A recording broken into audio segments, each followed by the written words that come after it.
Hola compañeros, bienvenidos una vez más a su programa Vínculo Político.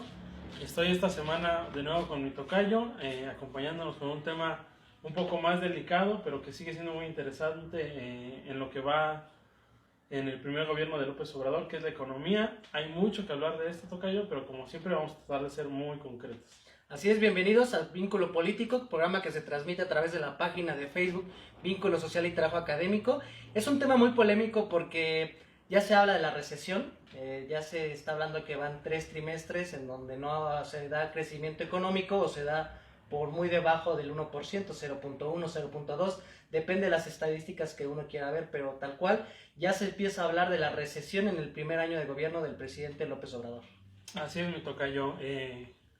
Antes de empezar en materia, en definiciones, creo que sería bueno el contexto, ¿no? Hablar de economía, pues bueno, es más allá de números y cifras, incluso de proyectos políticos, es todo un contexto porque es global, ¿no? México se ha caracterizado siempre por tener un comercio con otras naciones, principalmente con Estados Unidos, pero que la economía es global y que es un problema que justamente está pasando a nivel global. Sí, es el gran problema que tienen los analistas que participan en medios de comunicación, ya sea en televisión, en periódicos, en radio, de que no le explican a la gente el contexto internacional del comercio, donde ya muy difícilmente un país se puede mantener alejado de las políticas internacionales, de las grandes crisis que hay en los principales países metrópoli, las grandes potencias del primer mundo, es decir, los países europeos, el norte del continente americano.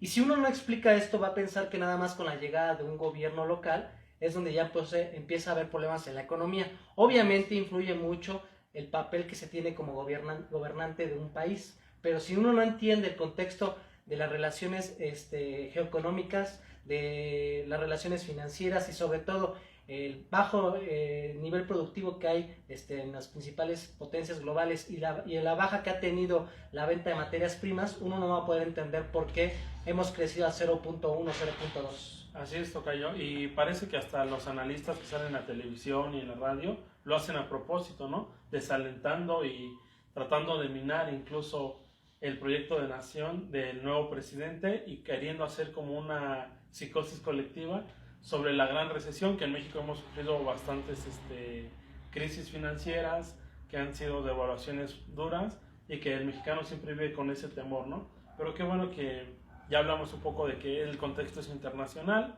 Creo que lo más importante a rescatar en ese sentido es la guerra Estados Unidos-China, ¿no? Entonces el gigante asiático tiene una guerra de aranceles con Estados Unidos y que bueno, México se ve como que en medio.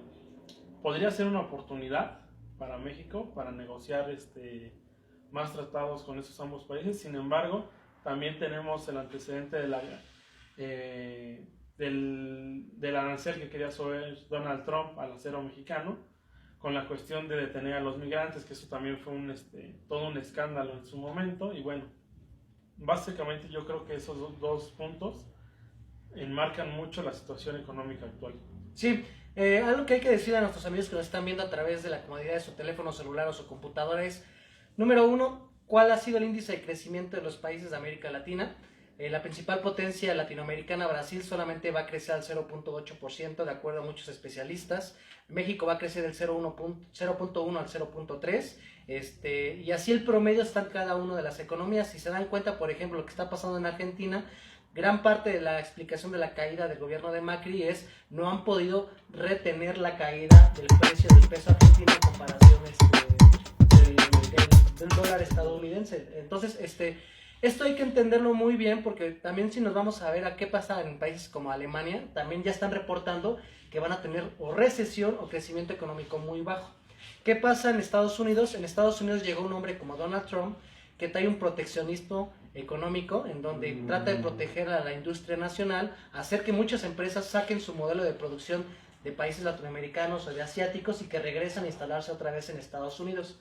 Esto hay que decirlo muy bien porque obviamente está habiendo también un cambio en la forma en que se lleva la política económica en Estados Unidos y dentro de esas disputas que defienden un nacionalismo económico y un modelo neoliberal en Estados Unidos, México se puede haber afectado porque nosotros dependemos el 80% de nuestro comercio con Estados Unidos. Así es, de hecho, podemos ver que en la cuestión de los aranceles, la economía tuvo un poco se reflejó ahí que no había mucha seguridad en la inversión, que me parece que es lo principal, ¿no? Que tenemos bien en claro que en México no es una cuestión de dinero, no está sobreendeudamiento, no hay un sobreendeudamiento, no hay una crisis financiera tan fuerte. Sin embargo, no es que no haya dinero, sino es que es falta de confianza, ¿no?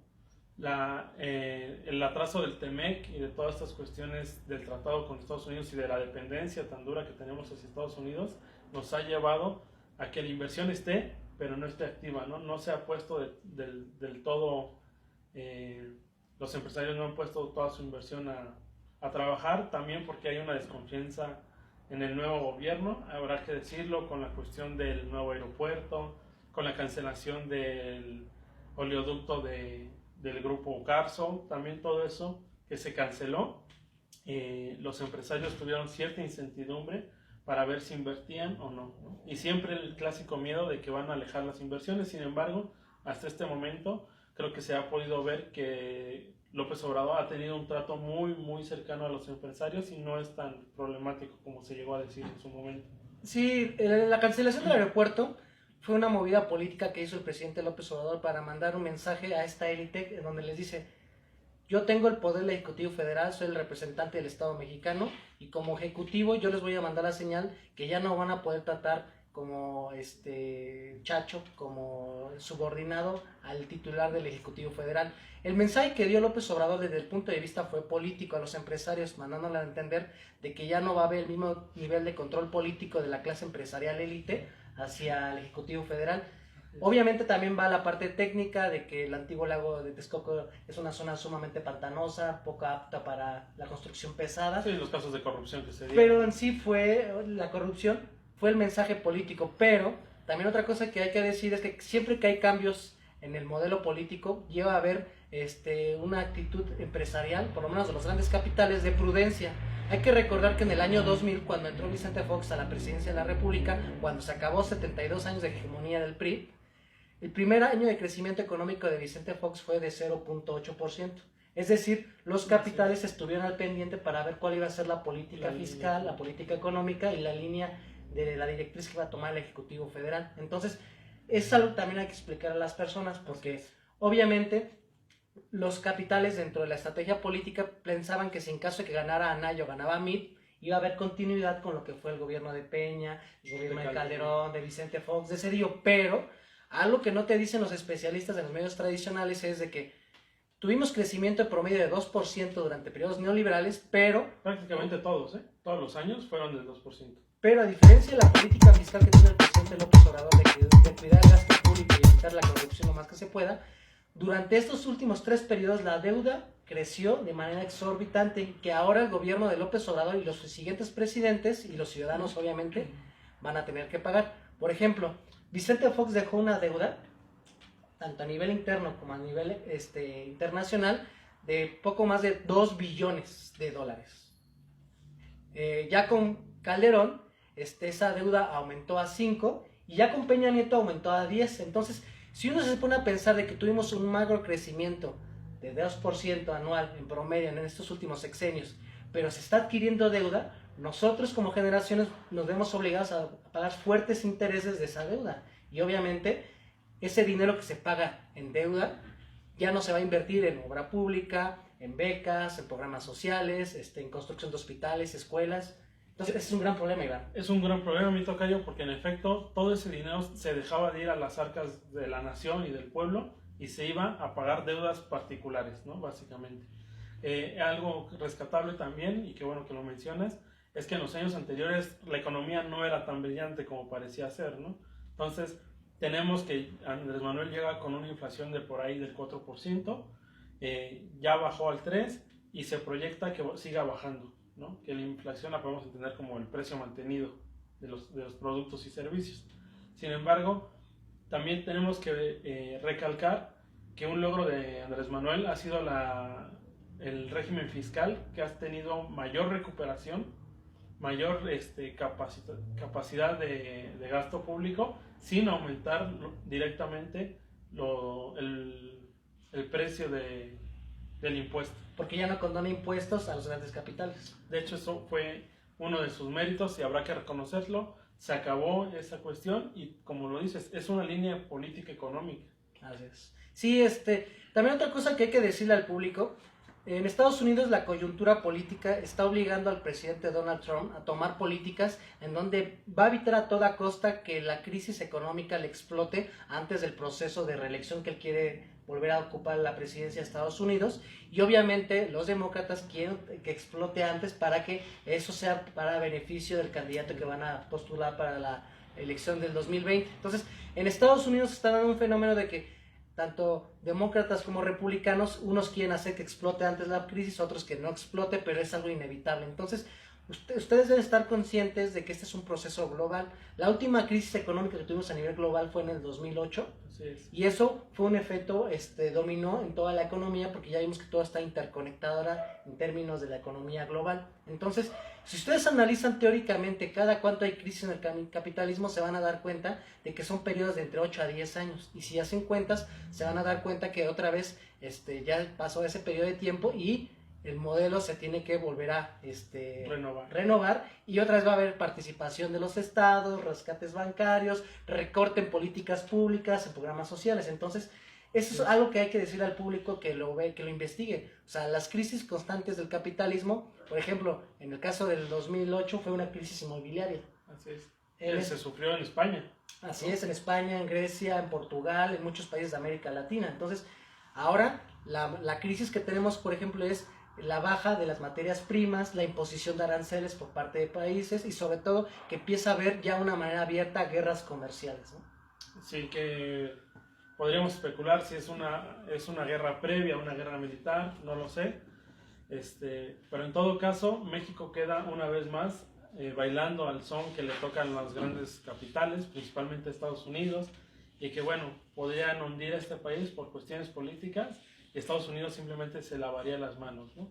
Me parece a mí que es un tema bastante profundo, mi tocayo, bastante complicado por los niveles e intereses que se manejan.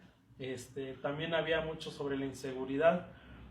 Las calificadoras financieras calificaron negativamente al gobierno de Andrés Manuel en este año por la cancelación del nuevo aeropuerto, por lo de Grupo Carso y por el nivel de inseguridad en el país, que también ha sido muy alarmante y que la gente sí está preocupada por la cuestión de seguridad. Sin embargo, hace poco se reunió el presidente López Obrador con el grupo y el consejo empresarial, también con Carlos Slim, y firmaron, ¿no?, el acuerdo empresarial a nivel federal para impulsar los grandes proyectos que son el Tren Maya, el nuevo aeropuerto de Santa Lucía y el transísmico también. Entonces, parece ser que el próximo año tiene que mejorar la situación, o por lo menos resistir la crisis que viene a nivel global, ¿no? Se hace una proyección del 0.8% al 1.4% de crecimiento anual. Sí, y también la parte política. El primer año de administración de López Obrador, desde el punto de vista de análisis político, fue mandar el mensaje de que el nuevo poder ya se asentó, de que los empresarios ya no van a ser el poder de poderes. Sí influyen, obviamente. Estamos viendo que, por ejemplo, Monreal ya quiere revisar la regulación de los outsourcing, que desde mi punto de vista es un error político para Morena, pero la triste realidad es de que durante el primer año el mensaje fue: vamos a poner las nuevas reglas del juego, ya no va a haber deducciones de impuesto, va a haber programas de infraestructura y de inversión pública acompañado del capital privado. Entonces, sí, lo que va hasta el resto de sexenio del presidente López Obrador va a empezar a incentivarse el programa de obra, de servicios, que le puede dar la IP al gobierno y a la sociedad en general, pero es que hay que decirle a la población que el primer año de López Obrador fue como que mandar las señales de cómo iba a ser el juego en el sexenio, ¿no? O sea... Sí, esta es la línea y tenemos que seguirla todas, o nos aguantamos todos a amarrarnos la tripa, como dicen comúnmente, ¿no? Efectivamente, Tocayo, es mucho. También está el tema de la refinería en Dos Bocas, que algunos especialistas dicen que no es muy realista, otros dicen que sí se puede acabar en el 2022, que pueden aumentar la producción de petróleo, que era el gran sustento de México, ¿no?, hace algunos años. Y aparte también tenemos yacimientos ahora de litio y de cobre, me parece, ¿no?, en el norte del país. Entonces habrá que ver cómo se desenvuelve esto, cómo los empresarios empiezan a invertir en el sureste y de las minas en el norte. Hay mucho más todavía, Tocayo, pero me parece que ya estamos justo justo a tiempo para terminar el programa. Sí, agradecerles que nos estén sintonizando en esta tercera edición del programa Vínculo, que se transmite, como les he dicho, en la página de Vista, Vínculo Social y Trabajo Académico. Antes de despedirme, los invito a que también sigan mi página. Ustedes pueden poner en el buscador de Facebook Javier con X en lugar de J, Javier Molina, y ahí le pueden dar me gusta para que vean este programa y vean otras noticias, memes o información de lecturas que yo comparto. Tocayo, me dio mucho gusto estar esta semana contigo. Les agradecemos a todos por vernos. Recuerden Vínculo Social y de Trabajo Académico, ahí podemos encontrar el programa, así como en la página de YouTube. Y pues se aceptan sugerencias, quejas, cualquier comentario, estamos abiertos. Nos vemos la otra semana. Gracias.